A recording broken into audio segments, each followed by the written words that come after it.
Salam, perkenalkan nama saya Ida Royani, calon guru penggerak Angkatan 6 Kabupaten Sintang, Kalimantan Barat, dengan fasilitator Bapak Sugiri dan pendamping praktik Ibu Yeni Masni Astuti.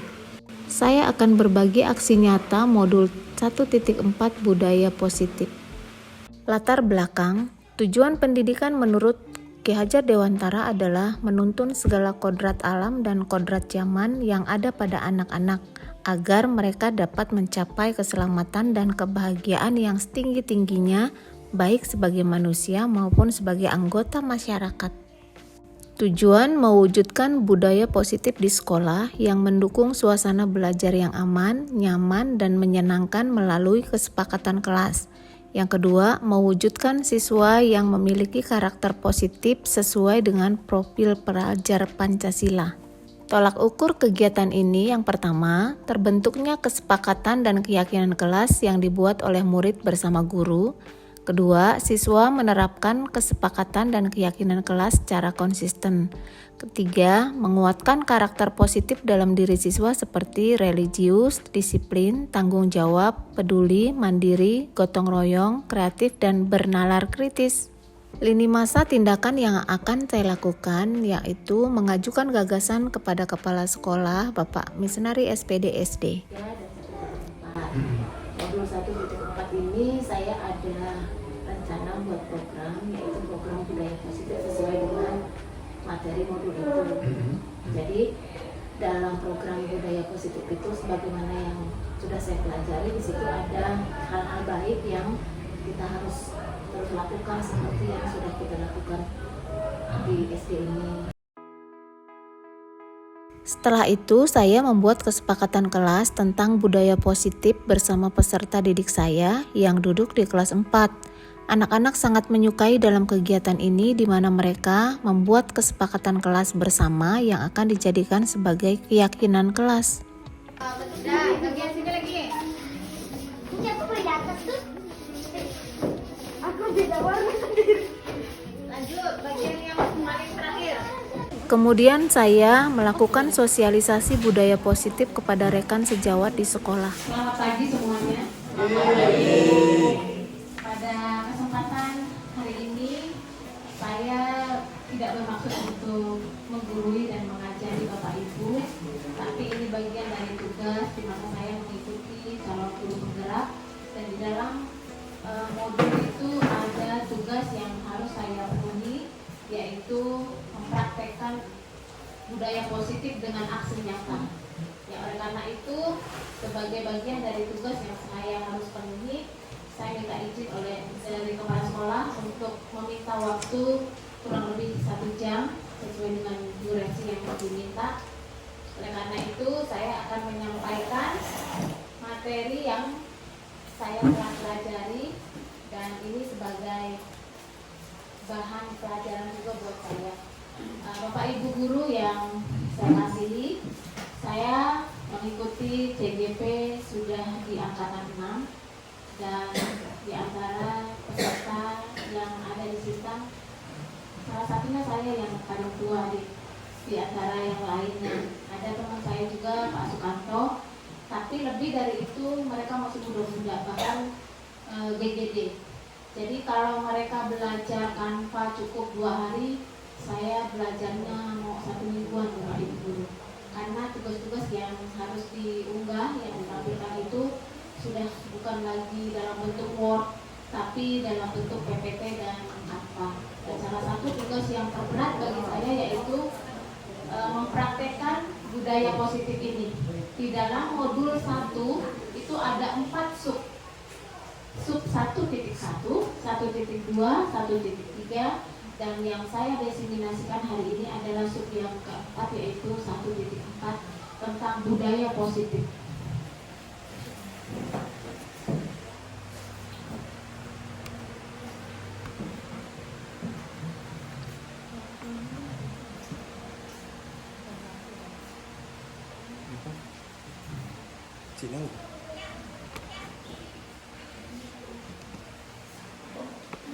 Ya, saya kasih judul berbagi aksi nyata modul 1.4 budaya positif. Ini perkenalkan saya, karena nanti diunggah saya harus berikan identitas diri. Kemudian latar belakang dari apa yang saya diseminasikan hari ini yaitu sekolah sepatutnya menjadi tempat yang aman, nyaman, dan menyenangkan bagi semua warga sekolah, khususnya murid untuk belajar. Hal ini tentunya sejalan dengan filosofi KHD yaitu Ki Hajar Dewantara yang menyatakan bahwa pembelajaran di sekolah harus bisa membuat murid memperoleh kebahagiaan setinggi-tingginya melalui merdeka belajar. Pembelajaran seperti ini tentu bisa mewujudkan dengan sejumlah faktor yang harus diusahakan untuk terpenuhi. Salah satu faktor yang dapat diciptakan untuk mewujudkan pembelajaran yang nyaman, aman, bahagia, dan menyenangkan adalah dengan penanaman budaya positif melalui penanaman budaya positif.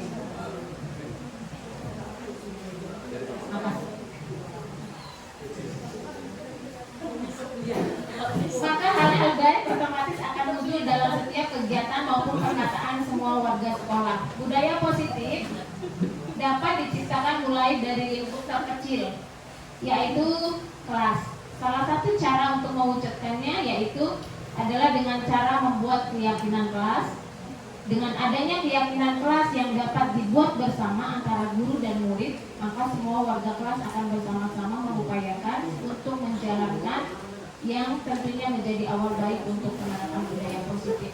Bapak Ibu guru, saya dapat pelajaran ini banyak hal yang saya renungkan bahwa selama ini saya menjadi guru belum maksimal. Tapi setelah saya baru masuk modul 1.3 dan 1.4, itu saya banyak merefleksikan diri dengan apa yang saya baca dan saya pelajari.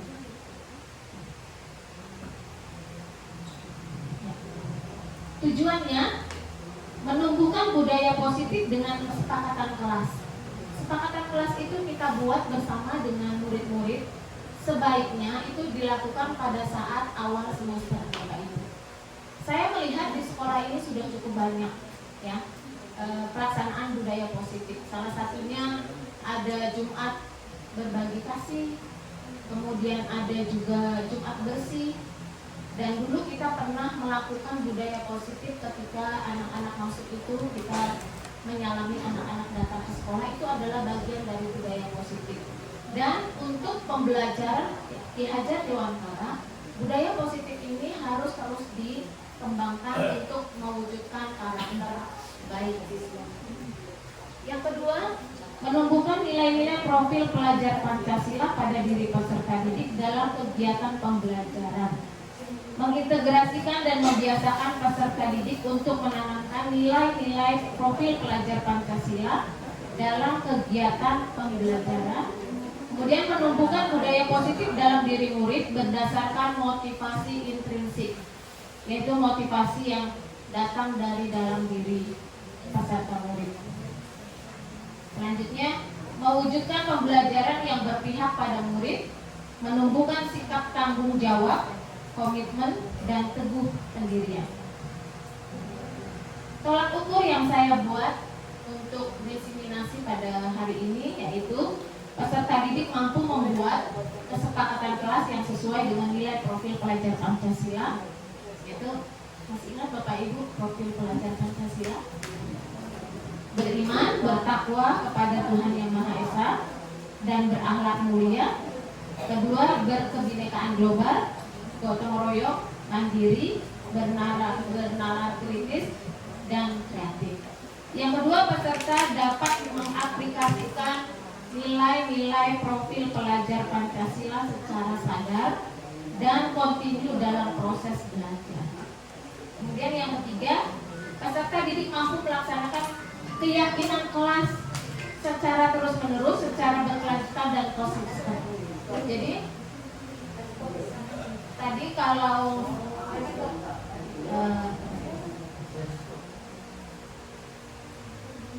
kesepakatan kelas itu kita turunkan menjadi keyakinan kelas, Bapak Ibu. Jadi anak-anak disuruh menuliskan, kita membuat daftar daftar kesepakatan kelas, kemudian dari kesepakatan kelas itu menjadi keyakinan kelas. Itulah yang harus anak-anak ikuti.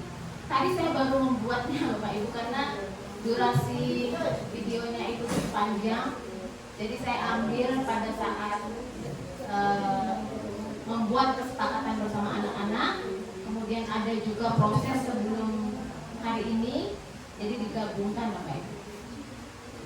Ini masa tindakan yang dilakukan. Yang pertama, saya mengajukan gagasan kepada kepala sekolah. Yang kedua, membuat kesepakatan dan keyakinan kelas bersama siswa di kelas. Kemudian yang ketiga, sosialisasi budaya positif kepada rekan sejawat di sekolah pada hari ini saya lakukan. Kemudian yang keempat, menumbuhkan dan membiasakan penerapan kesepakatan dan keyakinan kelas. Yang terakhir, melakukan evaluasi dan refleksi diri. Tentu kegiatan ini saya tidak bisa berjalan sendiri. Saya harus berkolaborasi bersama teman-teman dan kepala sekolah. Dan tidak kalah penting juga saya harus berkolaborasi dengan orang tua. Yang pertama, saya menuliskan bahwa orang tua di rumah dalam membiasakan budaya positif itu sangat penting. Kemudian keluarga sekolah sebagai role model, teladan bagi peserta didik dalam menanamkan budaya positif. Yang terakhir, seluruh warga sekolah berkolaborasi, bergotong royong, dan bergerak bersinergi dalam menciptakan serta membiasakan budaya positif di sekolah. Ada kompetensi lulusan dari modul 1.4 ini. Ya.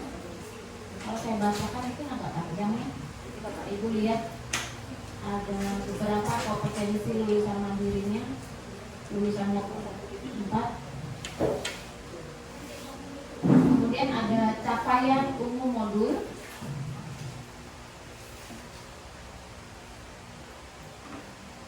Kemudian capaian khusus modul, mendemonstrasikan pemahaman CGP mengenai konsep budaya positif. Di dalamnya terdapat konsep perubahan, paradigma, stimulus respon, dan teori kontrol. 3. Teori motivasi perilaku manusia, motivasi internal dan eksternal, keyakinan kelas, hukuman dan penghargaan.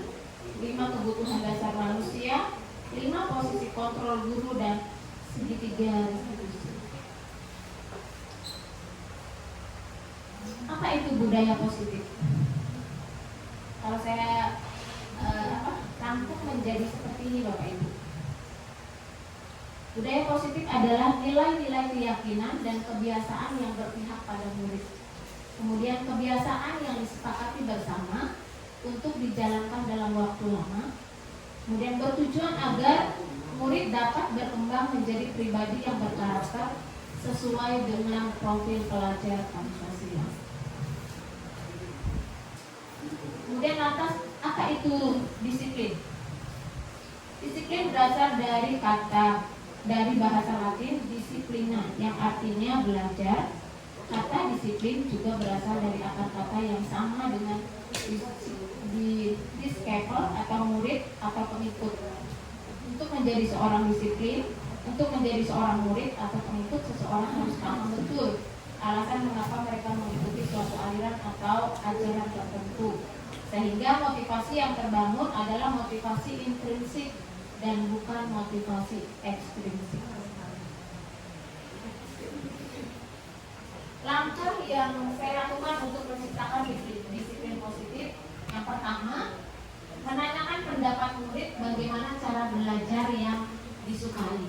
Jadi Bapak Ibu guru, kita diajar untuk menghamba kepada murid. Itu bukan berarti kita menjadi rendah di antara murid-murid yang lain.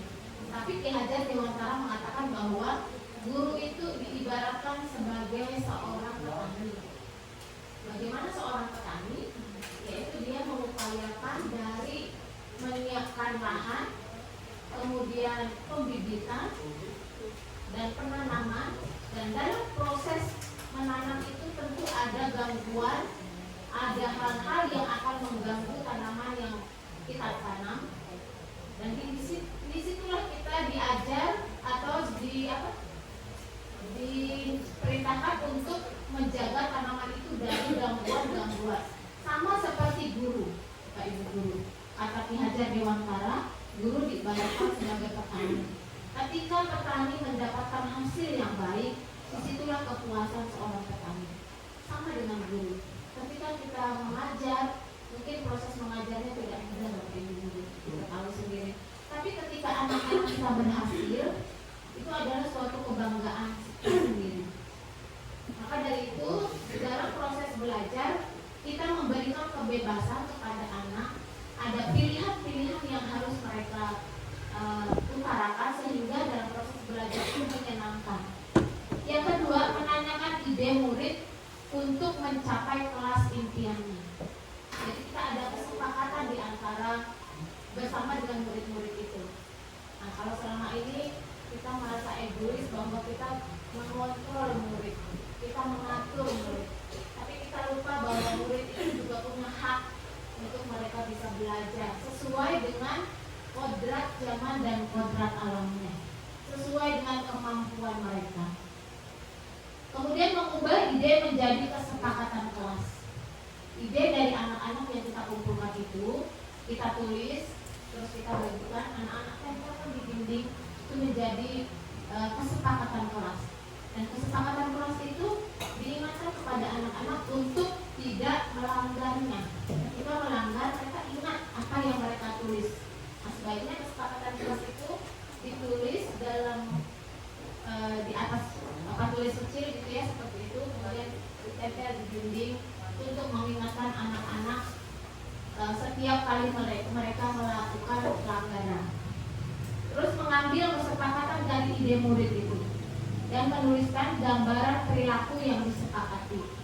Tadi saya bersama anak-anak kelas 4, saya membuat kesepakatan kelas yang sekarang mereka ada yang mengutarakan tidak boleh berbicara. Padahal saya tidak ada, belum sempat saya ngomong seperti itu.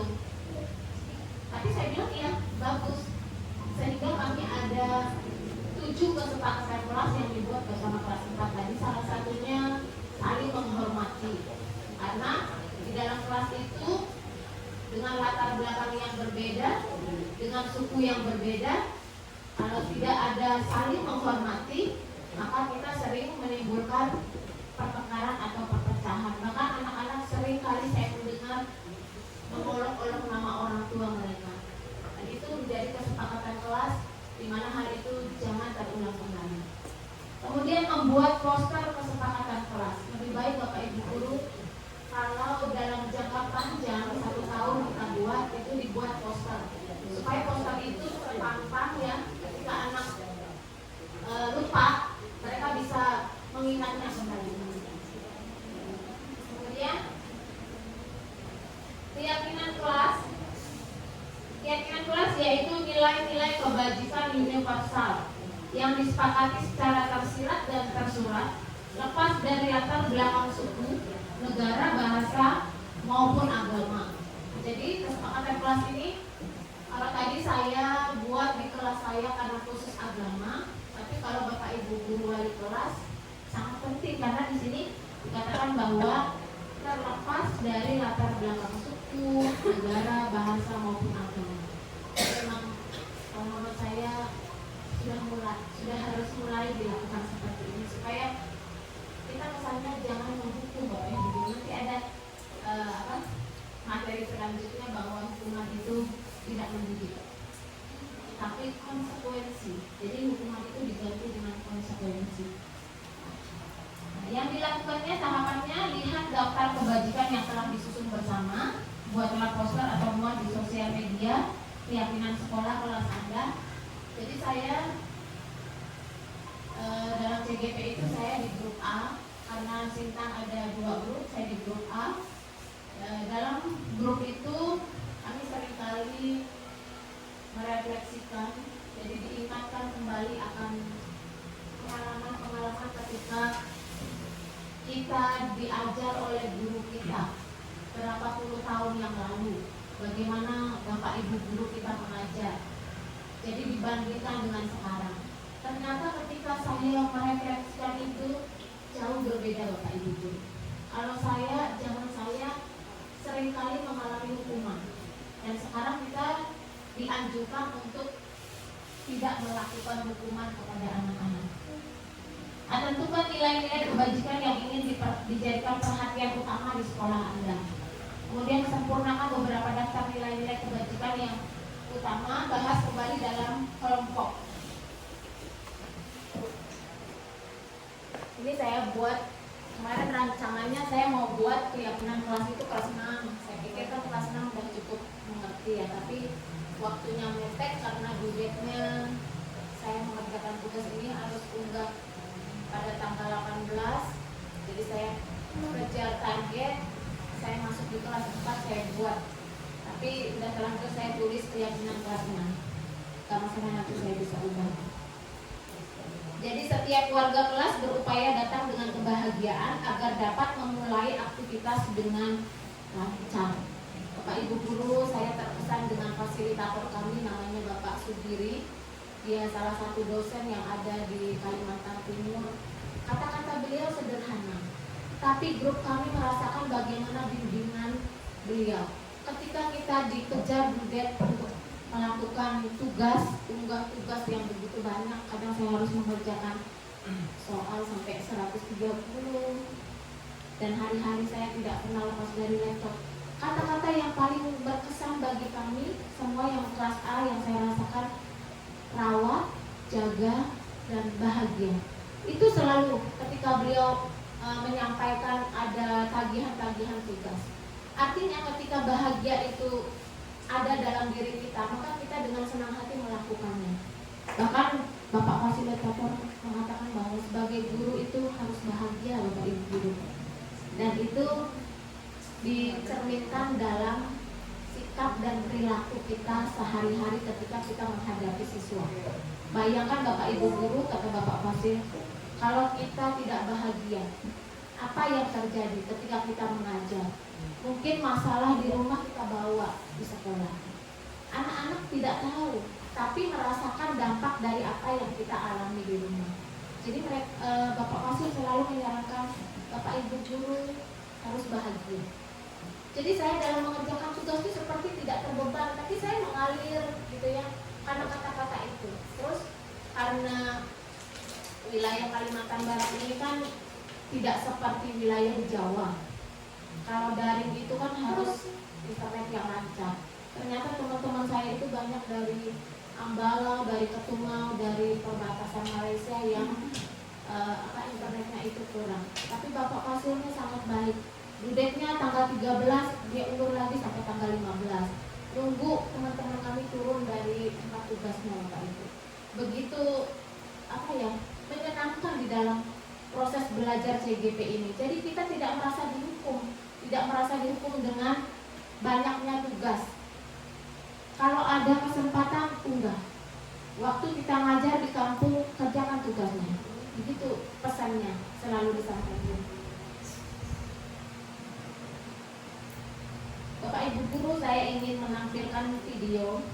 Ini salah satu saya ambil dari YouTube dan dalam pembelajaran, dan ini sudah direkomendasikan untuk kami boleh sampaikan dalam diseminasi. Contoh penerapan budaya positif.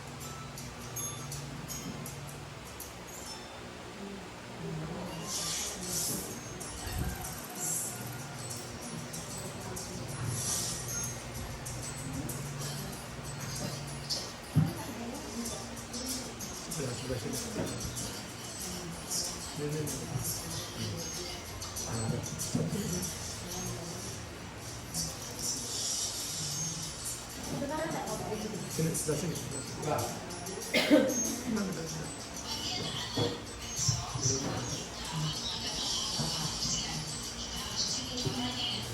Kalau bisa beli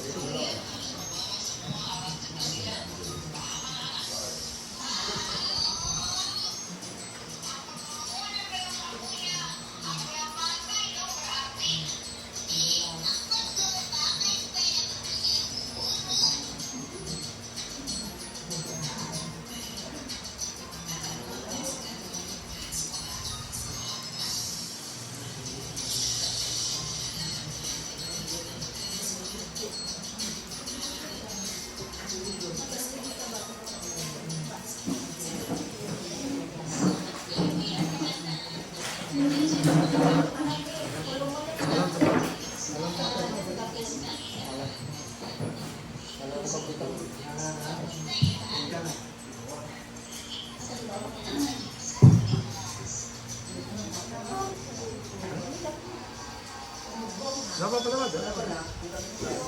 Wih, nampak.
Bisa dulu.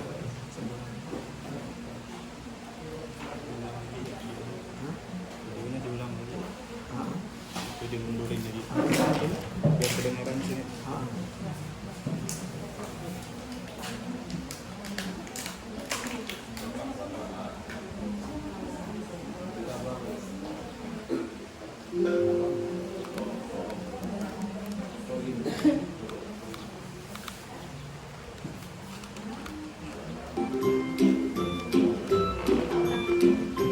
Ulang. Ada dua ya, dua aktivitas di dua sekolah. Bapak Ibu calon guru penggerak. Video ini akan menampilkan dua sekolah dengan budaya sekolah yang berbeda. Perhatikan perilaku guru dan murid di kedua sekolah tersebut. Silakan menonton dan merefleksikannya. Pagi anak-anak, besok sekolah kita akan mengadakan lomba kebersihan. Kita harus jadi juaranya ya. Besok kalian harus membawa semua alat kebersihan. Paham anak-anak? Aku duluan yang pegang sapunya. Aku yang pakai dong berarti. Aku kan juga mau pakai supaya dapat pujian Digambarkan guru. motivasi ekstrinsik, yaitu motivasi yang Anda ditimbulkan merefleksikan karena budaya dia sekolah di mengharapkan sekolah.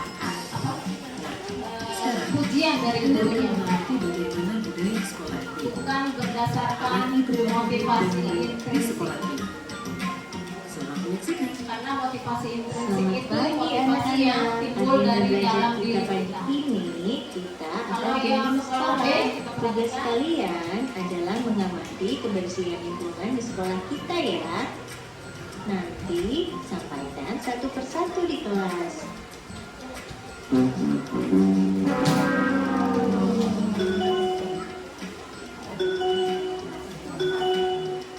Bagaimana anak-anak? Apa yang kalian temukan di lingkungan sekolah? Ternyata sekolah kita kotor ya Bu. Banyak sampah dan berserakan. Bagaimana ya solusinya? Bagaimana bila kita Mereka mempunyai membuka kerja idenya bakti sendiri. saja? Guru hanya menunjukkan. Jangan buang sampah di jalan. Buang sampah itu di tong sampah. Oh iya, makasih udah diingetin ya. Dan ini salah satu Anda telah menyaksikan keyakinan video kelas budaya yang kita sekolah buat di bersama dan siswa, B. yang kita Jadi, tempelkan itu. apa yang Anda rasakan dan pikirkan dari kedua video tersebut? Perilaku guru dan murid seperti apa yang Anda tangkap dari kedua budaya sekolah? Mari kita refleksikan di aktivitas berikutnya.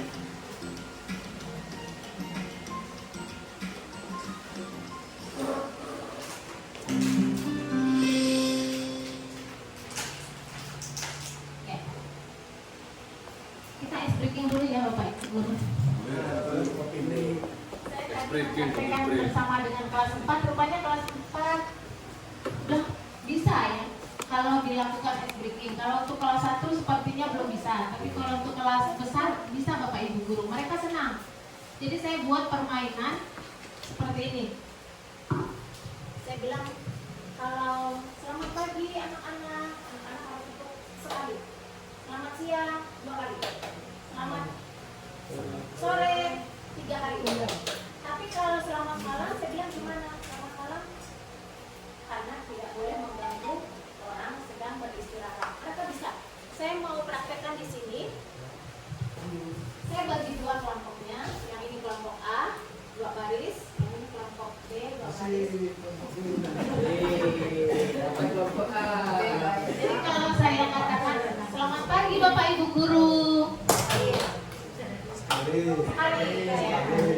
Selamat siang Bapak Ibu guru. Selamat sore. Selamat malam.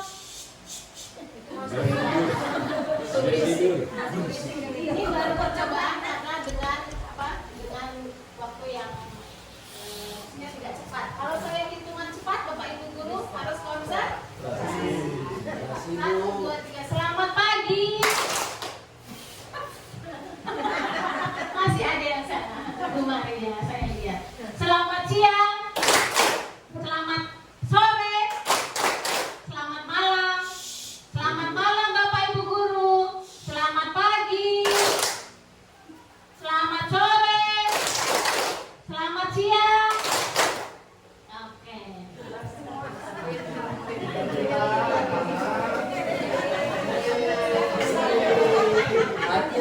Satu lagi Bapak Ibu. Satu lagi ya, supaya kita tidak jemu. Ya Bu. Saya punya binatang gajah. Jangan. Gajah Bapak Ibu guru. Gajah itu bentuknya besar. Kalau semut kecil. Tapi saya mau ubah. Kalau semut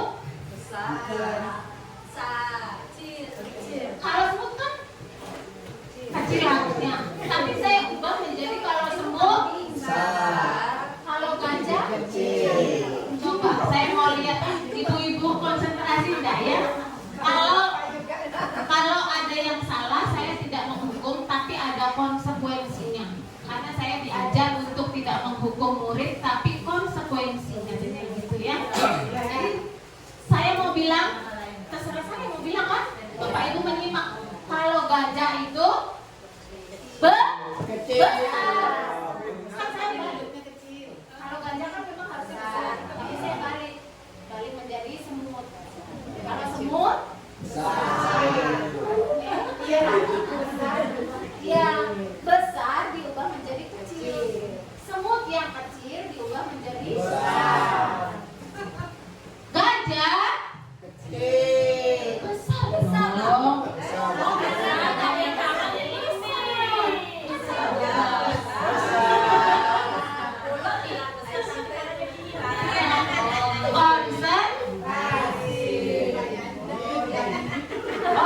Konsentrasi opa. Semut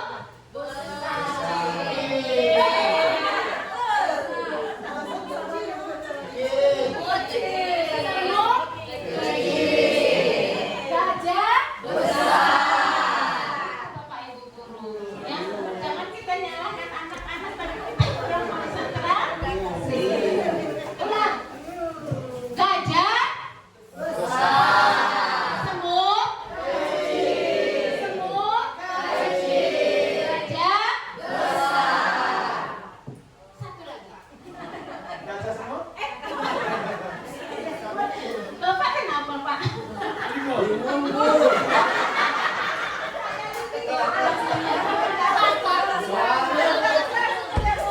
Soalnya besar dengan kecil ya. Saya ada permainan satu lagi. Pak Ibu guru pernah mendengar kelapa? Saya bilang sama anak-anak, kelapa itu banyak manfaatnya. Semua bagian dari kelapa tidak ada yang terbuang, semua bermanfaat. Kalau kelapa kan diparut, kalau kepala Digaruk. ya. Kalau saya dengan cepat mengutarakannya, kira-kira Bapak Ibu bisa nggak ya jawabnya? Coba salah pokoknya dapat Tes. Jadi ya, saya yang praktekkan, Bapak Ibu yang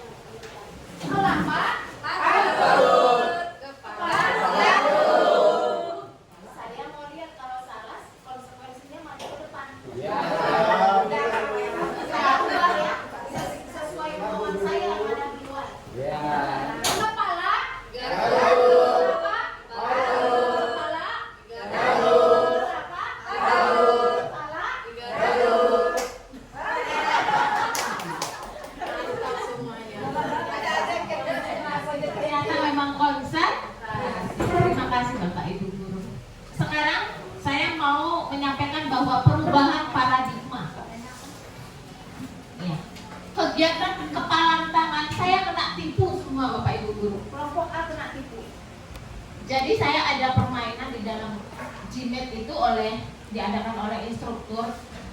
Materi sudah disampaikan tentang budaya positif. Jadi pertanyaannya begini, Bapak Ibu guru punya keluarga yang harmonis, punya rumah, punya mobil, punya menantu, punya anak, punya cucu, punya sawah.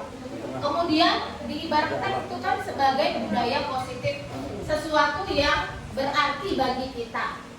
Kemudian saya diarahkan untuk apa yang kita miliki itu kita genggam kuat-kuat. Ya kan, siapa sih yang mau diambil suaminya? Mau nggak Bapak Ibu guru? Enggak, Bu.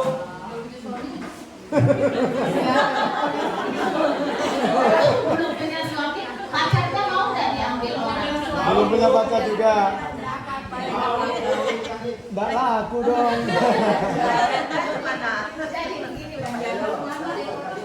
ilustrasinya itu ketika sesuatu yang baik yang kita miliki, kita genggam kuat-kuat.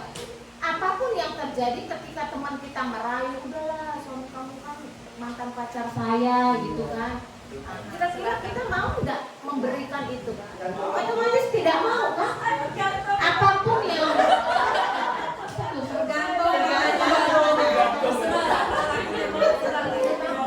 kalau yang kata-kata gini yang di belakang itu cepat Bu, Pak, responnya ya.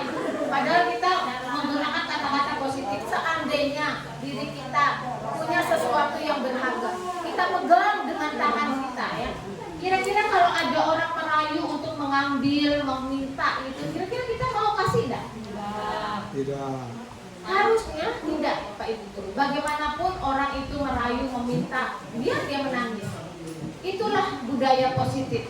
Harusnya kita mempertahankan dengan kekuatan dan kemampuan kita maksimal. Seperti paradigma yang genggaman tangan itu. Jadi apapun yang kita miliki, sesuatu yang kita miliki, itu tidak boleh diambil oleh orang lain. Di permainannya tadi saya lewatkan saja.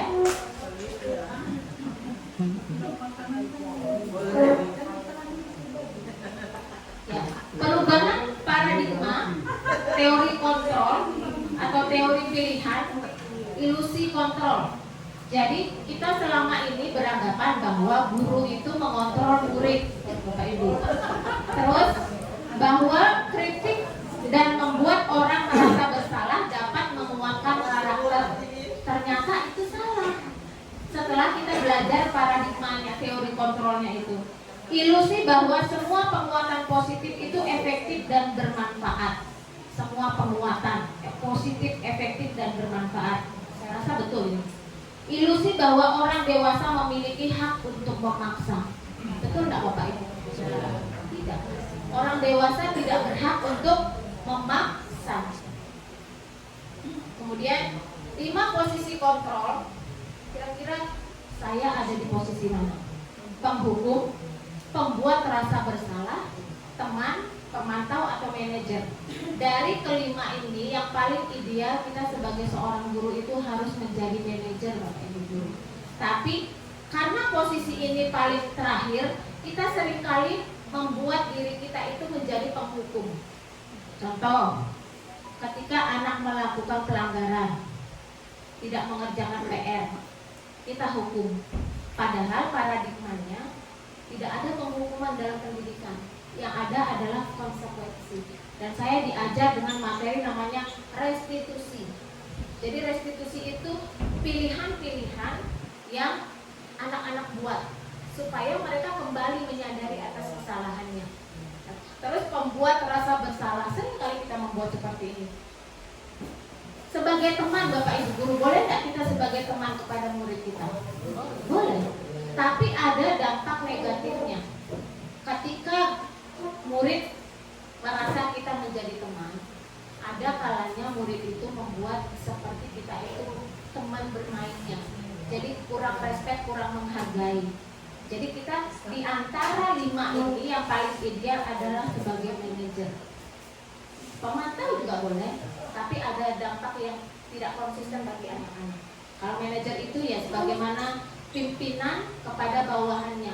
Begitulah, ada aturan-aturan yang harus ditepati, ada sesuatu yang bisa ditoleransi sebagai manajer.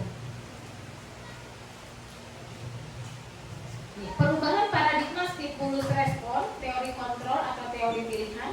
Siapakah sesungguhnya yang memiliki kontrol? Tadi kalau kita diilustrasikan dengan genggaman kita, siapa yang memiliki kontrol pada diri kita? Diri kita sendiri. Bahwa kita itu tidak bisa dikontrol oleh orang lain. Sama seperti murid-murid juga. Sebenarnya mereka melakukan pelanggaran itu pasti ada alasan tertentu yang wajib kita harus gali. Itulah tujuan kita. Mengapa mereka melakukan itu? Kalau kita mau cari tahu, pasti dia ada sesuatu yang tidak terpuaskan. Nanti kita belajar tentang 5 kebutuhan dasar manusia.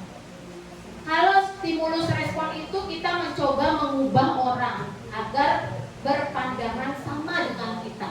Kan seringkali ya Bapak Ibu Guru, kita orang itu harus sama dengan saya. Tetapi teori kontrolnya berbeda Bapak Ibu Guru. Kita berusaha memahami pandangan orang lain tentang dunia. Yang kedua, perilaku buruk seringkali dilihat sebagai suatu kesalahan. Padahal teori kontrolnya semua perilaku memiliki tujuan. Seperti kita, bukan hanya anak-anak. Seperti kita.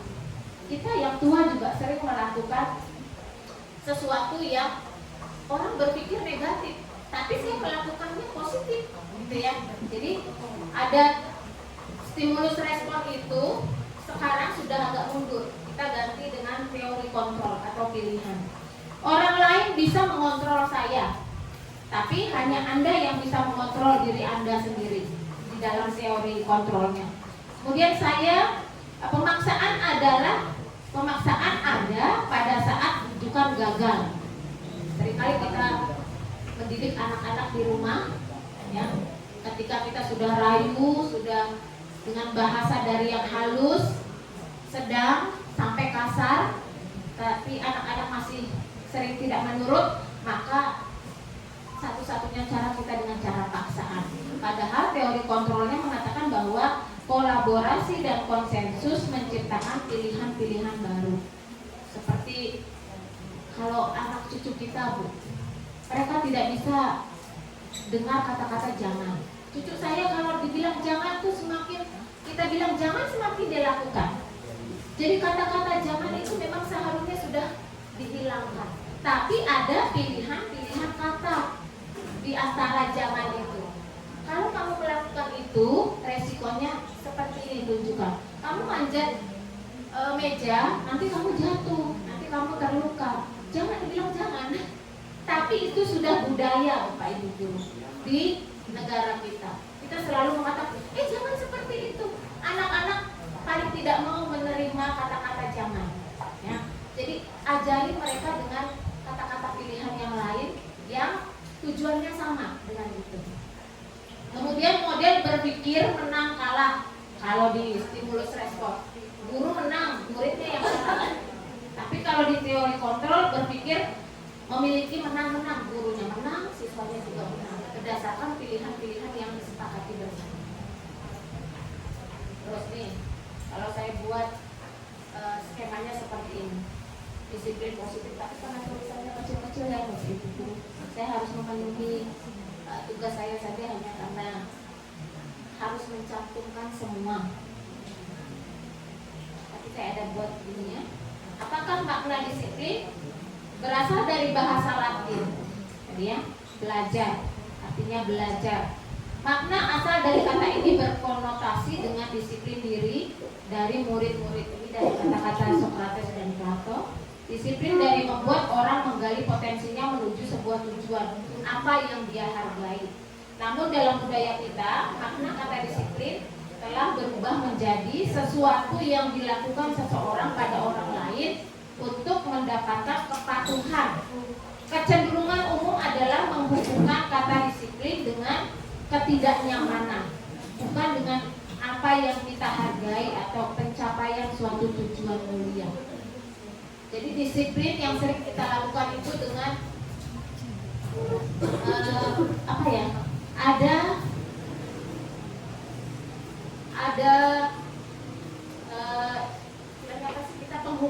dari kata-kata disiplin itu. Padahal arti yang sebenarnya sudah benar disiplin, tapi kita sering mendisiplinkan anak itu dengan tindakan yang menyakiti mental dan fisik anak-anak, dan itu tidak boleh kata Ki Hajar Dewantara.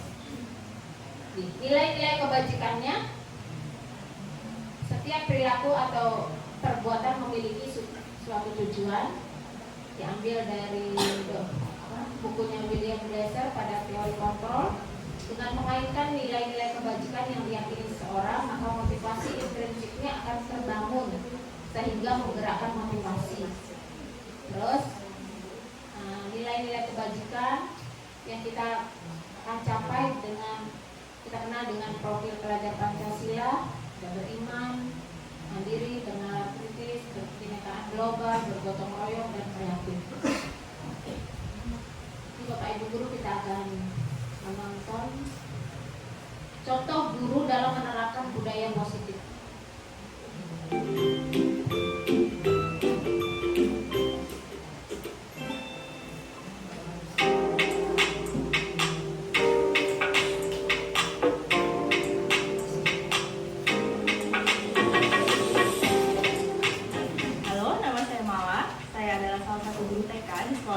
Jakarta. Saya berprofesi sebagai guru kurang lebih sudah 8 tahun. Menjadi guru adalah sesuatu yang menyenangkan buat saya karena saya bisa bekerja sama dengan orang tua dan anak-anak yang baru setiap tahunnya. Sebagai guru tentu kita ingin ya punya murid yang disiplin dan bertanggung jawab. Dan itu menurut saya adalah salah satu tantangan yang saya rasakan sih di dalam keseharian saya menjadi guru. Dan saya rasa setelah disepakati, kita gambar, kita tulis, lalu ditempel di tempat yang sesuai dengan mereka. Jadi mereka bisa melihatnya setiap saat seperti itu. Jadi nanti kalau misalnya kita ada yang lupa atau ada yang melanggar, misalnya kita bisa ajak lagi kita kembali ini loh, yang waktu itu kita buat kan kita sudah Di luar sana bisa melakukan itu, saya juga mau belajar. Kalau kemarin saya melakukan banyak sekali pelanggaran sebagai seorang guru, ya saya mau mengubah perilaku saya, bahwa ketika saya menghukum guru, menghukum siswa itu dampaknya sangat panjang. Saya ingat ketika saya berdialog sama anak saya, anak laki-laki saya kan lumayan lah ya namanya laki-laki. Ketika di SMA 2 itu berapa kali bapaknya dipanggil atas kasus yang dilakukan dia. Padahal menurut dia bukan sendiri dia melakukan bersama teman-temannya, tapi penghukumannya itu dia ingat sampai sekarang Bapak Ibu. Dia disuruh mengepel WC, membersihkan dari lantainya sampai dindingnya. Waktu itu saya masih honor di sana. Tapi karena saya menghargai guru bidang studi yang menghukum, dan saya pikir kan ada guru BP. Guru BP ini kan khusus menangani anak-anak yang berkasus seperti itu. Saya bilang, Bapak Ibu guru, itulah saya belajar dari anak saya. Sampai hari ini dia mengingat gurunya. Bukan pelajarannya yang diingat, tapi hukumannya itu yang diingat. Padahal itu sudah lewat sekian tahun, Bapak Ibu. Ketika saya bilang, pergilah ke sana, guru itu ya, bagaimanapun bu guru itu pernah mengajari kamu, menghantarkan kamu sampai sekarang. Nggak mau Bapak Ibu. Dia bilang, saya dendam sama ibu guru itu karena 2 kali dia dihukum. Selain mengepel, membersihkan WC, ada hukuman kata-kata yang menurut dia itu menyakitkan, dengan kata-kata yang mengatakan suku. Di situ waktu itu saya tidak berpikir berdampak panjang, tapi sekarang saya berpikir setelah saya mempelajari budaya positif itu, kata-kata yang menyangkut tentang suku, agama itu memang seharusnya harus dihilangkan. Hukuman-hukuman itu membekas di anak-anak sampai tua. Kemudian saya masuk di pelajaran 1.4. Saya diajak merefleksikan apa yang pernah saya dapatkan di dulu ya. Kan kita sudah sekian tahun melewati masa SD. Tapi saya diajak merefleksikan untuk berapa menit kemudian. Jadi disuruh tulis tugasnya gambaran guru saya waktu SD. Ingat semua Bapak Ibu guru ketika materi itu disampaikan, Bapak Ibu guru pernah punya guru? Pernah. Coba Bapak Ibu bayangkan waktu Bapak Ibu guru masih SD. Sampai ada namanya Pak Iwan, saya berikan punak teman, anak buahnya Bapak ini, stafnya Pak Julius. Dia sampai ingat nama-namanya gurunya pun masih ingat. Tapi yang buruknya itu hukuman, disiplin yang keras. Ketika kita dihukum di baris diikat di yang bendera zaman saya kan masih berlaku itu Bapak Ibu. Itu yang rata-rata yang setua saya, seumur saya, mereka masih ingat hukuman-hukuman gurunya. Bahkan ada yang bilang, saya pernah, Bu, karena saya nggak bisa bahasa Inggris, saya dicubit telinganya katanya sampai berdarah. Tapi zaman dulu kan ada kita lapor sama orang tua, yang ada malah kita 2 kali kena marah. Di sekolah udah sakit, di rumah masih juga dimarahin. Saya mau belajar Bapak Ibu bahwa hukuman itu bukan solusi, tapi ada cara lain. Solusinya yaitu ada pilihan-pilihan. Kita tawarkan kepada anak itu, apa yang kamu mau buat? Saya di sini berapa tahun saya ngajar dari 2015, saya juga sering belajar. Tapi dengan pembelajaran ini kita sama-sama merefleksikan diri, apa yang buruk kita buang, yang baik kita lanjutkan. Teori motivasi, hukuman, dan penghargaan restitusi. Bapak Ibu guru, saya juga diajar penghargaan jangan berlebihan kepada anak-anak, karena berdampak juga bagi anak-anak kita yang tidak pernah mendapatkan penghargaan. Jadi penghargaan itu diberikan sewajarnya, katanya begitu. Kalau terlalu difokuskan untuk anak-anak yang berprestasi, maka anak-anak yang kurang berprestasi itu merasa minder, merasa tidak percaya diri, dan bisa saja mereka tidak ada motivasi lagi untuk belajar, karena itu saja yang dapat juara. Tapi berikanlah kalau bisa kita secara pribadi, jangan terlalu menonjolkan, apalagi katanya kalau di lapangan. Itu Bapak Ibu guru, anak-anak saya juga saya tanya, dia bilang, dia terus katanya yang dapat juara, malah saya mau belajar. Ternyata penghargaan yang berlebihan juga ada dampak negatifnya. Terus nomor 1 dari teori motivasi perilaku manusia itu, untuk menghindari ketidaknyamanan atau hukuman, apa yang akan terjadi apabila saya tidak melakukannya. Nah, ini motivasi eksternal, ya, termasuk dalam motivasi eksternal yang datang dari luar. Yang kedua juga masih motivasi eksternal. Tapi yang ketiga, untuk menghargai diri sendiri, saya akan menjadi orang yang seperti apa bila saya melakukannya. Itu motivasi yang datang dari dalam diri kita sendiri. Kalau yang nomor 1, nomor 2 itu dia berdasarkan dari luar, minta pujian, minta penghargaan.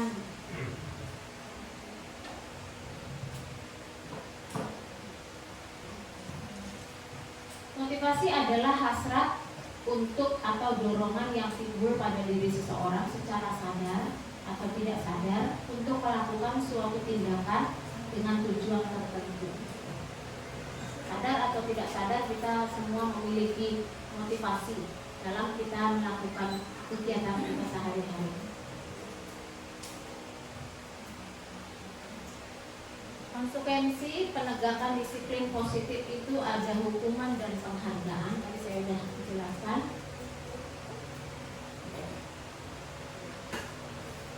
Ki Hajar Dewantara mengajarkan bahwa anak-anak itu harus belajar merdeka. Merdeka itu artinya tidak hanya terlepas dari perintah, akan tetapi juga cakap untuk memerintah diri sendiri. Itu tujuan kita mendidik anak-anak. Kan Ki Hajar Dewantara bilang kita itu menuntun mereka. Nah, kalau hari ini belum berhasil, besok lusa atau tahun depan, berapa tahun kemudian akan berhasil, kan kita tidak tahu. Seperti petani menanam, belum tentu tanaman yang kita tanam itu akan berbuah. Ada juga yang gagal, ya kan? Tapi bagaimana seorang petani merawat, memupuk tanaman itu supaya tanaman yang ditanam itu menghasilkan, tidak sia-sia. Bentuk program kebajikan yang sering disebut dengan apresiasi adalah memberikan apresiasi atau pengakuan kepada murid perlu diingat beberapa hal. Beri pengakuan secara khusus, kemudian pengakuan secara pribadi, pengakuan kepada semua murid bergantian, jangan hanya dia saja karena dia di kelas itu pendiam, pintar, semua pelajaran dia bisa ikuti, bahkan sudah dikasih materi 1 selesai duluan, dikasih materi 2 duluan sudah selesai, yang lainnya belum selesai. Kata-kata kita selalu, contohnya lihat nih, si Bayu pintar gitu. Tanpa sadar kita telah memberikan hukuman secara verbal kepada teman-teman yang lain. Adanya seperti itu. Beri pengakuan secara konsisten dan fokus pada proses. Jadi jangan kita mendidik anak itu harus pokoknya harus pintar. Enggak. Justru kita harus menghargai proses anak itu belajar. Karena setiap anak itu mempunyai kemampuan yang berbeda. Kita tidak bisa menyamakan si A dengan si B. Nah, kalau si A itu intelektualnya mungkin agak tinggi, si B kurang, ya jangan disamakan. Ini ya, contoh pengakuan. Kata-kata sebagai pengakuan yang sebaiknya itu seperti ini, kata Bapak Ibu Guru ya. Di pembukaan itu kata-katanya seperti ini. Kemarin Bu Guru perhatikan nilai kebajikannya, rasa empatimu besar sekali. Terus situasinya pada saat menolong murid waktu di kelas. Ini kata-kata yang positif. Contoh pengakuan apresiasi ketika ada anak melakukan perbuatan yang baik. Kita puji seperti kata-kata seperti ini. Terus Bu Gurunya juga yang kedua bisa juga kata-katanya gini. Bu Guru menghargai kepedulian kamu pada saat kamu membantu teman-temanmu tugas kelompok. Jadi kata-kata apresiasi ini dianjurkan untuk setiap hari, setiap waktu kita berikan kepada anak-anak. Jangan lupa terima kasih ya untuk rasa tanggung jawabmu mengerjakan PR gitu kan. Pada saat kamu memungut kertas-kertas yang berserakan di lantai, kita mengajarkan anak-anak harus selalu berterima kasih. Tapi kita lupa, saya sering lupa tuh kalau anak-anak sudah melakukan tugas dia, saya sering lupa mengatakan terima kasih ya. Padahal itu kata-kata pengakuan yang baik untuk anak-anak. Mereka merasa dihargai, diakui. Kemudian tindakan guru, coba Bapak Ibu Guru lihat ya. Saya juga ada di bagian ini.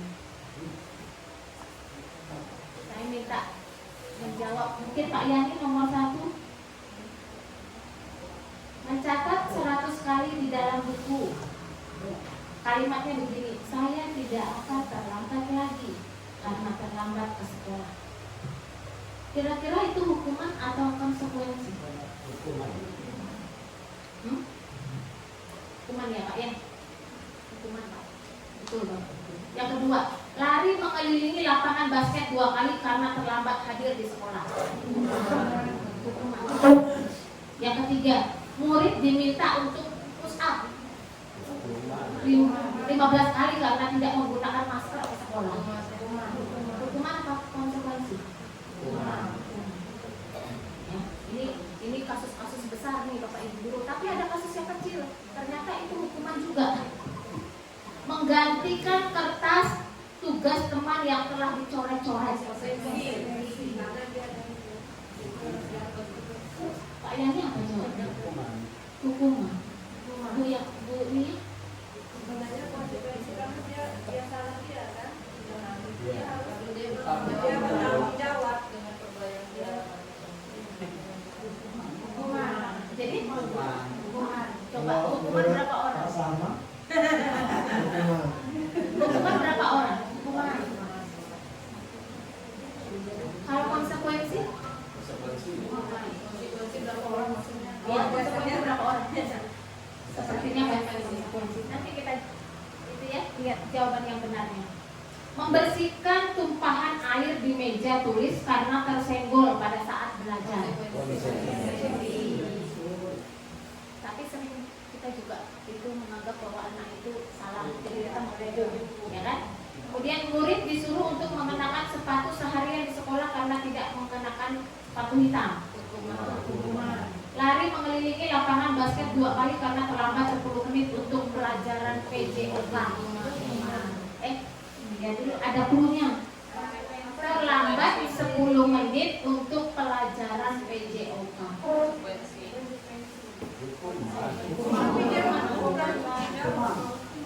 Seringkali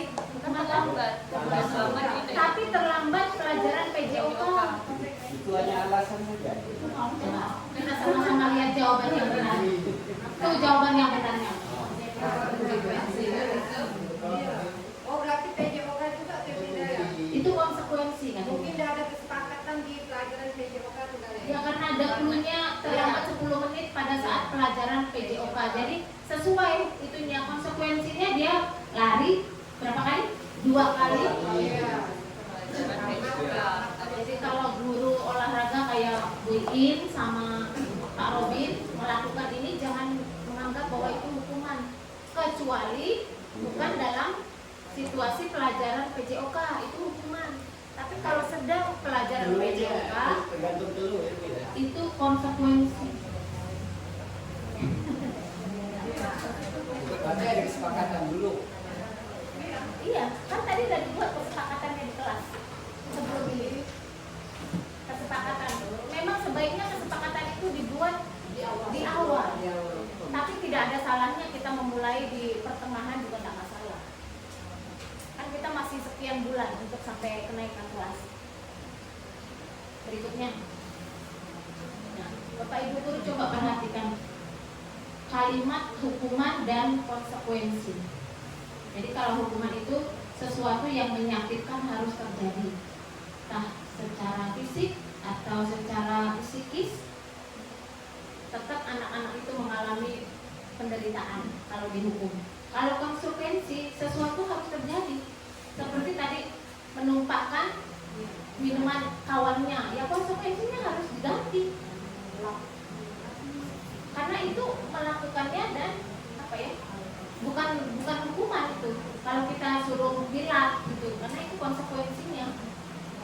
Kemudian membuat anak sakit fisik maupun hati untuk jangka waktu yang lama. Tadi saya udah ceritakan yang kasus anak saya itu. Nah, itu membuat, kalau konsekuensinya membuat anak merasa tidak nyaman dalam jangka waktu pendek, tidak panjang kan? Kalau konsekuensi.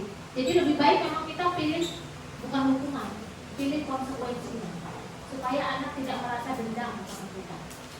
Sayang Bapak Ibu, kita mengajar 30 tahun, tapi giliran anak sudah berhasil, anak didik kita berhasil, dia tidak menganggap itu gurunya.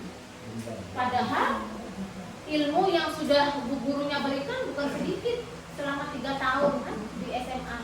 Sudah cukup banyak ilmunya, dari yang dia tidak bisa sampai dia bisa. Tapi anak tidak mau menerima bahwa itu dari gurunya, karena dia merasa dihukum, hukumannya itu jangka panjang. Kemudian anak membenci kedisiplinan.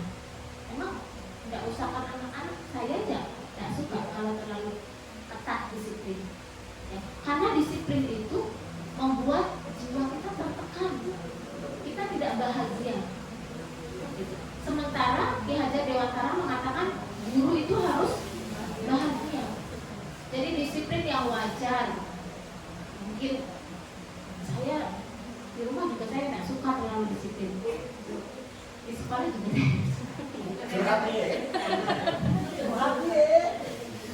karena beban.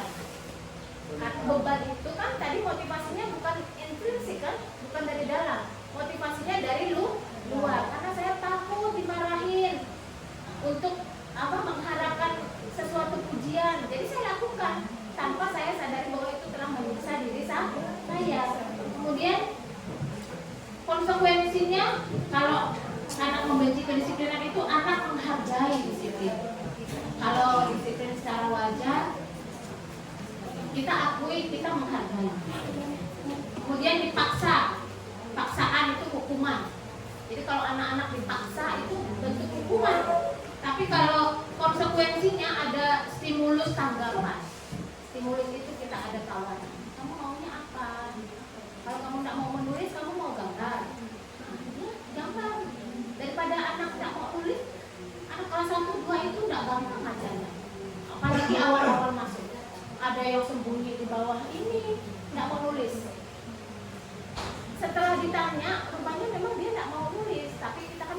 kan, masa iya kita kalah sama anak, kan tidak mungkin.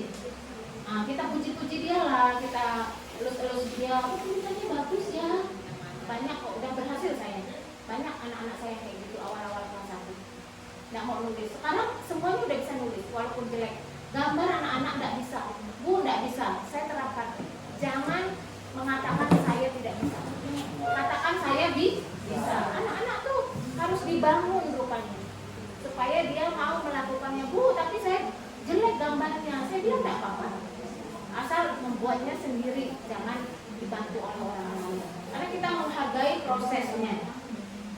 Kemudian mendorong anak menyakiti diri sendiri kalau hukuman itu. Kalau konsekuensi, mendorong anak agar mudah menyesuaikan diri. Kemudian konsep diri yang buruk, kalau dihukum itu kan saya merasa bersalah, apa ya tadi saya dipanggil, kesalahan apa saya gitu kan. Tapi kalau konsekuensinya konsep diri yang baik, karena tadi saya udah katakan bahwa setiap tindakan itu ada tujuan. Kita tidak tahu apa yang Bu Rina melakukan itu, ya itu bagian dia melakukan itu bagian dia positif, tapi kadang kita berpikirnya kok gitu ya. Nah, itu kita sudah menghukum orang secara pikiran, perkataan, verbal. Kemudian anak belajar untuk menyembunyikan kesalahan. Pak Ibu Guru, kalau kita hukuman, ternyata hukuman itu memang dampaknya tidak baik. Anak-anak sering berbohong, ya. Tapi kalau konsekuensi, anak belajar untuk mematuhi peraturan, karena dia motivasinya dari dalam diri. Marah, kalau dihukum marah kan pasti rasa bersalah, dipermalukan, merasa tidak dihargai. Tapi kalau konsekuensinya kehilangan hak kan hari itu aja, besoknya belum tentu sama diperlakukannya. Juga dibuat tidak nyaman pada hari itu saja, besok lusanya enggak. Kemudian diasingkan untuk sementara. Kalau konsekuensinya, kalau anak-anak kesalahan, kasih aja konsekuensi. Bilang aja, saya Bu Guru tidak hukum ya, Bu Guru hanya melakukan konsekuensi. Kalau kamu tidak mengerjakan PR, ya konsekuensinya itu. Tapi ingat tadi kalau menuliskan 100 kata saya tidak mengulangi, itu bentuk hukuman. Yang ringan-ringan saja, jangan yang terlalu berat.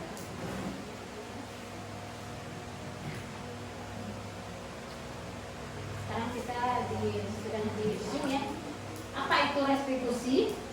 Restitusi adalah proses menciptakan kondisi bagi murid untuk memperbaiki kesalahan mereka, sehingga mereka bisa kembali pada kelompok mereka dengan karakter yang lebih kuat.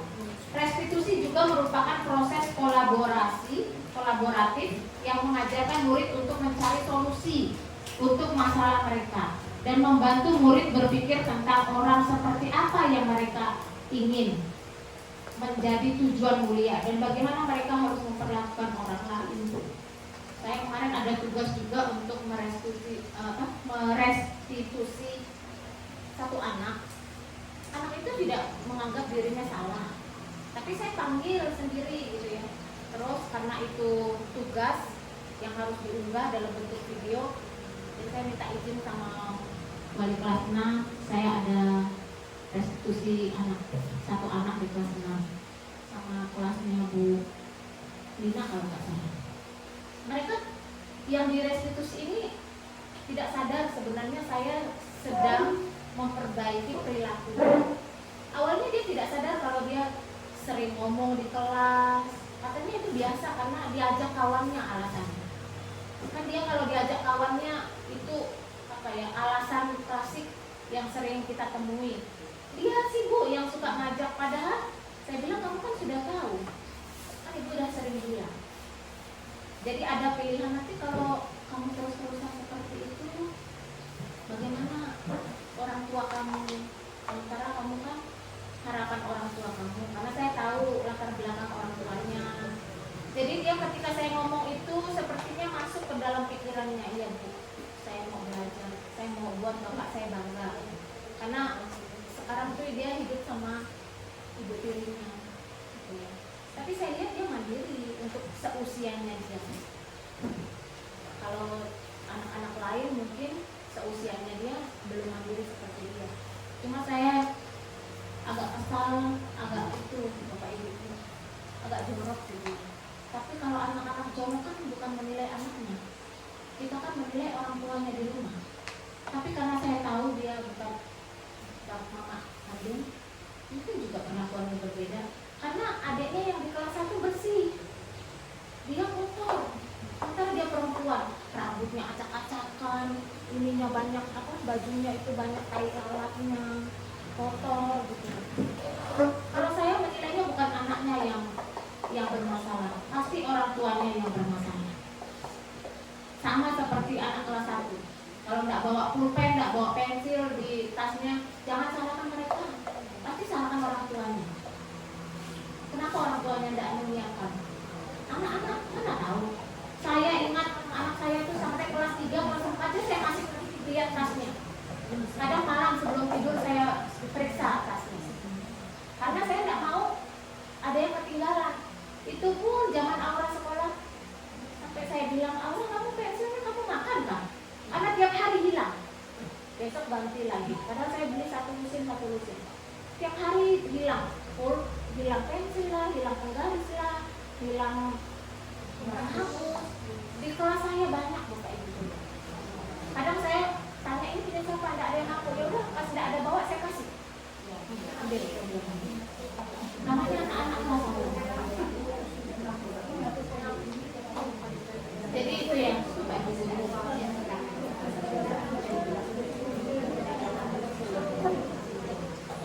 Ada segitiga restitusi. Yang pertama itu menanyakan keyakinan. Menanyakan keyakinan itu yang tadi kita sudah buat kesepakatan itu. Kan kamu sudah tahu kan keyakinan kita, kesepakatan kita di kelas kita buat apa. Kemudian menstabilkan identitas. Jadi sebelum kita menanyakan sesuatu kepada anak itu, kita harus menormalkan kondisi anak itu dulu. Jangan tiba-tiba dipanggil gitu ya. Anak itu shock sama dengan kita. Kita tahu kita kesalahannya, tapi jangan langsung dipanggil. Kita pendekatan dulu, stabilkan dulu gitu ya. Terus validasi tindakan yang salah. Divalidasikan tindakan yang salah. Kamu tuh tadi melakukan ini, kamu tuh salah. Konsekuensinya kamu harus buat ini, buat itu. Terus baru menanyakan keyakinan. Ada identitas gagal, yaitu hukuman. Terus identitas sukses itu disiplin. Jadi antara hukuman dan disiplin itu beda ya gitu. Kalau sekolah-sekolah kedinasan itu disiplin, bukan hukuman. Dan mereka sampai sekarang mereka tahu disiplin. Tapi kayak kesannya sih hukuman. Tapi mereka bilang bukan hukuman, itu disiplin. Sampai sekarang anak saya suka bilang sama kita aja siap. Makan, siap. Dia bilang ini bukan di asrama, ini di rumah. Karena itu terbawa setiap hari. Terus saya bilang itu kamarnya dibereskan, siap. Jadi saya pikir ada baiknya juga sekolah kedinasan, karena di sana diajarkan kedisiplinan, bukan hukuman. Tapi orang tua seringkali mengatakan bahwa itu hukuman karena ada hukuman fisik kayak push up segala macam gitu ya. Kalau terlambat kan di push up tuh, suruh push up, atau tidak ikut apel upacara atau terlambat bangun, mereka harus mengelilingi komplek asramanya. Nggak apa-apa, itu disiplin karena mereka sudah buat aturan itu di awal, bukan hukuman. Ada 9 ciri-ciri restitusi. Jadi kalau restitusi itu bukan untuk menebus kesalahan, namun untuk belajar dari kesalahan. Kemudian memperbaiki hubungan yang rusak. Kalau kita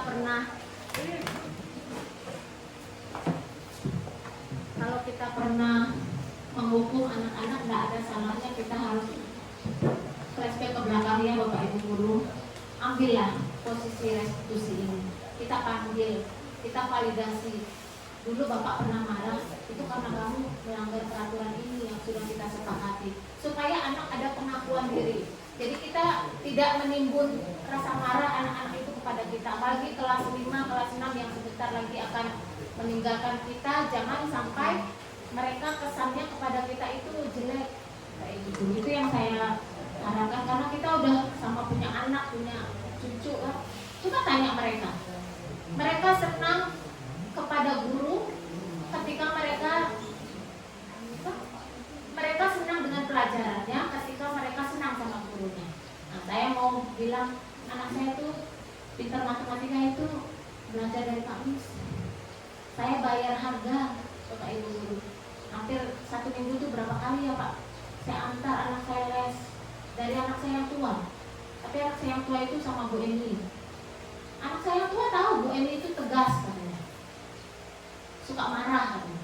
Tapi mereka tahu rumus-rumus matematika. Kenapa saya leskan? Karena saya merasa saya tidak bisa mengajari mereka matematika. Saya leskan, bayar harga saya. Waktu terbuang, harus antar jemput, belum biaya. Tapi memang kalau mau anak kita lebih dari kita ya, kita harus upayanya lebih gitu ya. Tapi saya akui Pak Mis sama Bu Emi memang matematikanya jago. Jadi Bapak Ibu guru yang punya anak cucu, datang aja Pak dia.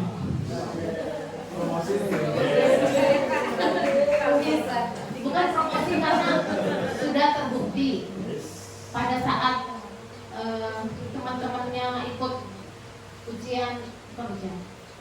tes CPNS, mereka belajar sama Allah. Karena Allah pada matematikanya ternyata dia belajar dari Pak Mis sampai yang gini saya nggak ngerti tuh, yang gini begini katanya gitu. Jadi dia ngitung tuh cepat, nggak pakai kalkulator, kan saya nggak ngerti. Bapaknya pintar matematika tapi dia tidak bisa mengajar kepada orang lain karena dia tidak ada bakat jadi guru. Iya. Jadi saya pikir matematika, bahasa Inggris itu modal besar lah. Kalau bahasa Indonesia kan hari-hari kita belajar bahasa Indonesia. IPS kita bisa baca, kita bisa pelajari. Tapi kalau bahasa Inggris, matematika itu harus dari dasar. Bahasa Inggris juga sama, jangan arti saya bayar harga anak-anak. Untuk mereka bisa ngomong bahasa Inggris, saya harus meleskan mereka dalam waktu 1 tahun kurang lebih. Dulu waktu masih ada primagama. Ambil paket 1 selesai, ambil paket 2 karena belum lancar ngomongnya. Awalnya grammar dulu gitu kan. Kemudian karena tujuannya untuk bisa berbicara bahasa Inggris, jadi ya lanjut gitu. Saya bukan mengajari tapi ini berbagi pengalaman. Karena saya nggak bisa bahasa Inggris, saya ajarin anak-anak dengan les. Gak apa-apa lah saya keluar uang. Toh bapaknya kerja juga untuk anak-anaknya. Dan sekarang ada manfaatnya. Kalau seandainya keluar negeri ya adalah terjemahin. Tidak harus bawa kurget gitu kan. Ada tawaran dan bukan paksaan kalau restitusi itu. Terus menuntun untuk melihat ke dalam diri kita. Jadi kita juga harus menyadari bahwa ketika anak melakukan kesalahan, kalau dikembalikan ke kita bagaimana perasaan kita. Mencari kebutuhan dasar yang mendasari tindakan. Kemudian restitusi diri adalah cara yang paling baik. Fokus pada karakter bukan tindakannya. Jadi kita mau memperbaiki karakter anak, bukan tindakan anak yang salah. Karena setiap manusia itu masih bisa berubah. Jangan kita mantan orang baik, tapi kalau kita mantan orang jahat nggak apa-apa. Artinya kita sekarang sudah baik, ya kan? Kalau mantan penjahat nggak apa-apa. Kan dulu. Sekarang kita sudah baik. Kemudian fokus pada solusi. Restitusi juga mengembalikan murid yang berbuat salah pada kelompoknya. Jadi anak-anak yang sudah kita restitusi itu kita panggil, kita validasi, berbicara dari hati ke hati. Mereka kembali ke kelompoknya itu dengan perasaan percaya diri, tidak minder. Ini bagian kelas tadi ada. Nah, budaya positif itu kalau saya gambarkan seperti ini, lingkaran ada 4 lingkaran. Yang pertama itu kita buat peraturan kelas, kemudian dinaikkan lagi menjadi keyakinan kelas. Dari keyakinan kelas itu kita harapannya yaitu lingkungan sekolah yang positif. lingkungan yang ada di sekolah kita ini menjadi budaya positif.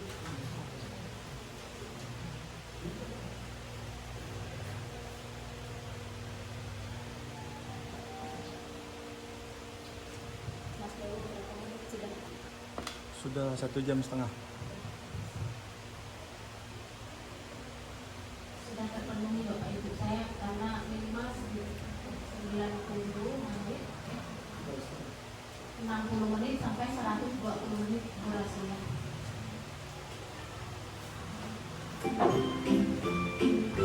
Sekali lagi.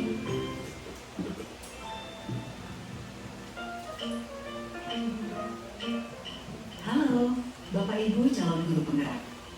Video ini akan menampilkan 6 panduan yang dapat diterapkan dalam menyusun kesepakatan kelas. Mari kita simak bersama. Izinkan murid untuk menyampaikan masalah yang dihadapi saat ia berada di kelas dan harapan kelas yang membuatnya nyaman. Hal ini bisa dilakukan secara individu, berkelompok, atau dari survei kelas. Seperti apa kelas impianmu? Ceritakan kelas impianmu. Bagaimana kondisi kelas, teman-temanmu, dan guru impianmu? Bertanyalah harapan tentang kelas. Apa yang murid harapkan tentang kondisi kelas, tentang gurunya, dan teman-teman di kelas.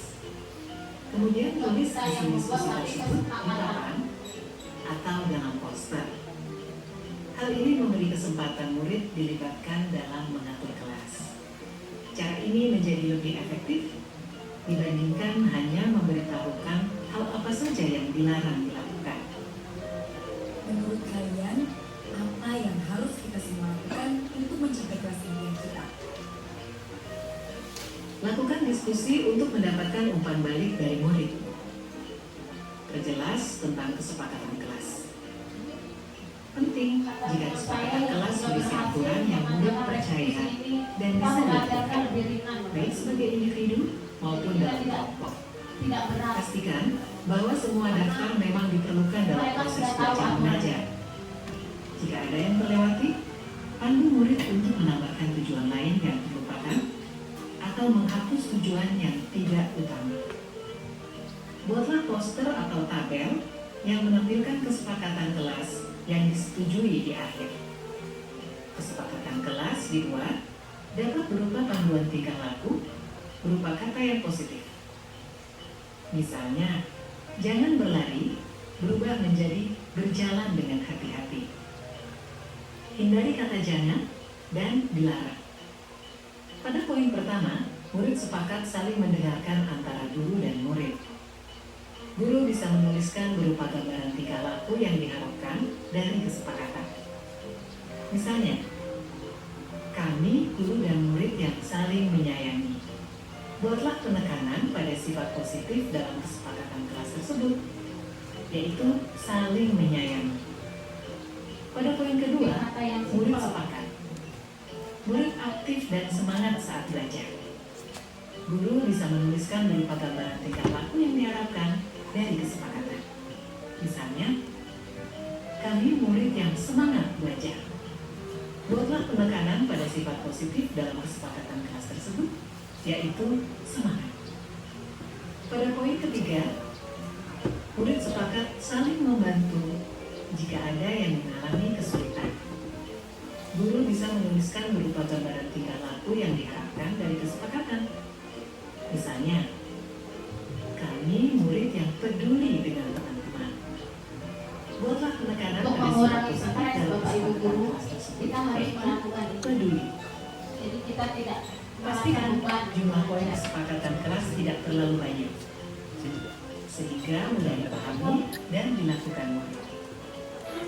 Untuk menciptakan rasa memiliki, beri waktu bagi semua murid untuk menandatangani atau memberi nama ataupun tanda pada poster kontrak kesepakatan. Guru juga perlu memberikan tanda tangan. Letakkan poster kontrak kesepakatan di bagian kelas yang terlihat oleh semua murid dan guru. Perhatikan umur perkembangan murid.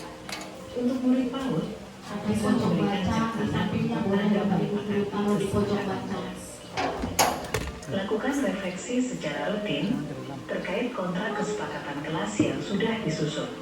Tanyakan siswa terkait perkembangan penerapan aturan dan tentukan apakah ada hal yang perlu diubah atau diperbaiki. Apakah kesepakatan kelas ini sudah bisa dilakukan? Sudah Bu, tapi kadang masih ada yang kita ngobrol. Ayo kita diskusikan lagi mengapa hal ini sulit dilakukan. Baik Bu. Lakukan proses ini terutama saat pertama, awal tahun ajaran baru. Kedua, saat ada murid yang melakukan hal yang tidak sesuai kesepakatan. Ketiga, sebelum menjalankan aktivitas baru. Keempat, ketika awal masuk sekolah setelah libur panjang. Proses ini tidak akan pernah berhenti dan akan selalu dikembangkan. Seperti proses belajar yang terus berlangsung selama kita hidup. Semangat mencoba.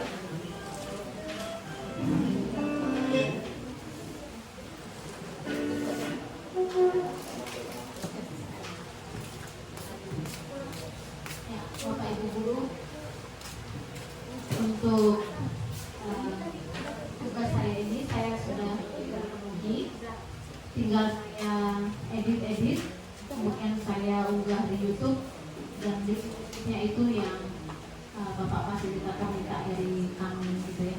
Saya merasa bangga kepada sekolah ini yang memberikan kesempatan kepada saya menjadi mengikuti calon guru penggerak. Saya tidak bermimpi untuk menjadi kepala sekolah, enggak Bapak Ibu Guru. Saya justru termotivasi karena saya pikir saya tidak lama lagi mengajar, tapi saya punya cucu. Paling tidak pendidikan ini kan terus berjalan. Kita tidak bisa stagnan bahwa pendidikan itu begitu-begitu saja. Sama seperti pengangkatan pegawai, pengangkatan petugas kan semakin rumit. Saya pikir pendidikan juga ke depan sudah semakin rumit. Saya banyak belajar dari teman-teman yang lain ketika mereka mempresentasikan tugas-tugas mereka. Di sekolah Pak Sukanto itu baik sekali saya lihat. Karena mereka tidak satu Bapak Ibu Guru, ada kawannya yang lain, jadi saling berkolaborasi. Kalau saya kesulitannya saya sendiri satu sekolah. Kalau Pak Sukanto kalau nggak salah 4 orang, termasuk Pak Sukanto-nya itu. Terus saya juga melihat kelasnya itu hampir semua kelas ada infokus gitu. Jadi gurunya ngajar enak, ada infokus itu. Jadi dia berbagi pengalaman kepada rekan-rekan guru yang lain yang ada di pedalaman bagaimana caranya untuk mendapatkan infokus gitu. Sayang kita belum ada, tapi saya berpikir kita melakukan apa yang kita bisa lakukan dulu. Jangan kita mengangan-angan yang besar dulu. Kita lakukan aja apa yang kita bisa lakukan. Nanti berjalannya dengan waktu Bapak Kepala Sekolah akan mengupayakan. Saya percaya kami juga tidak mau ketinggalan ya Pak dari sekolah-sekolah lain, apalagi di kota. Saya rasa kalau kita dipaksa dengan fokus, kita bisa kok. Nggak susah operasikan fokus. Anak-anak lebih senang belajar pakai fokus daripada kita harus ngomong. Sekarang Bapak Ibu, saya kalau hari apa tuh ya, ngajar itu dari jam 7 sampai jam 11. Bayangkan kalau saya harus menyampaikan materi sekian jam. Capek kan? Belum pulang dikejar tugas yang ini. Tiap hari saya ada tugas, tiap hari ada tugas. Jadi memang sebaliknya sekolah yang baik, sekolah yang berhasil, sekolah yang maju itu memang ditunjang dengan fasilitas sekolah yang baik, fasilitas sekolah yang lengkap supaya kita belajar. Jangan berpikir kita sudah tua. Tidak susah operasikan barang ini. Kalau ada Bapak Ibu Guru yang merasa belum bisa upload video untuk dimasukkan ke situ, saya bisa bantu. Mbak Andi juga bisa bantu. Banyak yang bisa di sini. Anak-anak bisa. Jadi di akhir saya mengucapkan terima kasih kepada Bapak Kepala Sekolah untuk memberikan kesempatan ini kepada saya. Terus teman-teman Bapak Ibu Guru yang berbahagia, saya mengucapkan terima kasih Pak Yani, Pak Lili, senior-senior saya. Saya masih ada, kalau saya diberi umur panjang sekitar 11-an tahun atau 12-an tahun saya masih mengabdi. Saya mau menggunakan waktu saya ini untuk bangsa dan negara. Apalagi kita memperingati 10 Oktober Hari Pahlawan. Apa ya?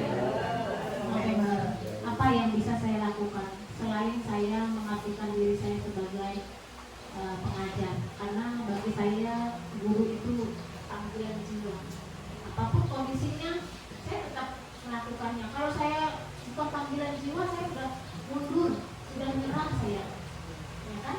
Tapi karena panggilan jiwa, jadi saya pantang menyerah, pantang mundur, apapun saya hadapi, gitu. Karena ada kebahagiaan di dalamnya. Terima kasih untuk kesempatannya.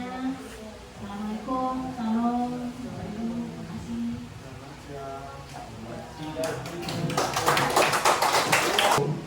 Tidak ada ini. Tepuk salut. Salut, salut. Salut, salut. Salut. Terima kasih Bu Ida, luar biasa materinya Bapak Ibu. Mungkin Bapak Ibu ada mencatat materi-materi yang disampaikan oleh beliau. Karena saya juga ada mencatat beberapa hal yang mungkin untuk perbaikan kita.